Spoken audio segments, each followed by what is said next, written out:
চারদিকে গোলাপ ফুলের পকোড়া, অপরাজিত ফুলের মোমো দেখার পর আমার মনে উঠে থাকলো যে আমার মাংস চায়ের রেসিপিটা তোমাদের সাথে আজকে শেয়ার করি।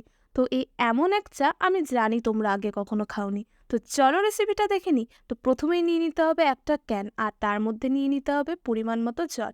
তারপর দেখতেই পাচ্ছ আমি কিন্তু গ্যাসে বসিয়ে দিয়েছি। তারপর একটু জলটা গরম হতে আমি ছেড়ে দিলাম একটা মাংসের টুকরো।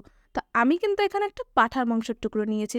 আর এখানে চাইলে মুরগির মাংসের টুকরো কিন্তু নেওয়া যেত। তো দেখতেই পারছো আমি কিন্তু ভালোভাবে নাড়াচাড়া করে নিচ্ছি। তারপর দিয়ে নিলাম পরিমাণ মতো চিনি। হ্যাঁ, চা বানাবো আর চিনি দেবো না তাহলে তো টেস্টটা আসবেই না, তাই না?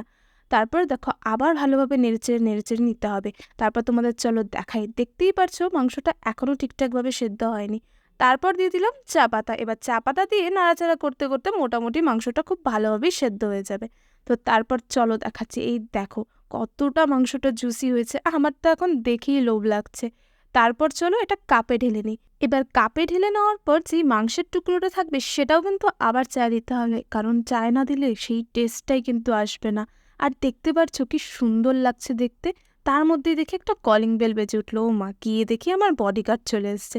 তো আজকে কিন্তু আমি চাটা ওকে খাওয়াবো। এতদিন তো আমি খেয়েছি, তো ওর রিয়াকশনটা কেমন হয় সেটা দেখার জন্যই খাওয়াবো।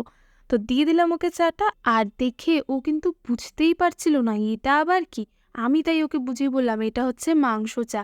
এই শুনে ও খাবে না খাবে না না করছিল। তারপর আমি ওকে বললাম, আরে দেখো তো কত সুন্দর কালার এসছে, সাথে কি সুন্দর তেল পড়েছে। আর জানো তো এই তেলটার জন্যই কিন্তু চাটা বেশ ঠিক হয়। তারপর ও এক চুমুক নিতে না নিতেই বলে বেশ খেতে। তাই বারবার কিন্তু দেখো খাচ্ছিল। আর জানো তো এই মাটনটার জন্যই কিন্তু চায়ের স্মেলটা কিন্তু দারুণ হয়। আর তোমাদের রেসিপিটা কেমন লাগলো আমাকে কিন্তু অবশ্যই কমেন্টে জানিও।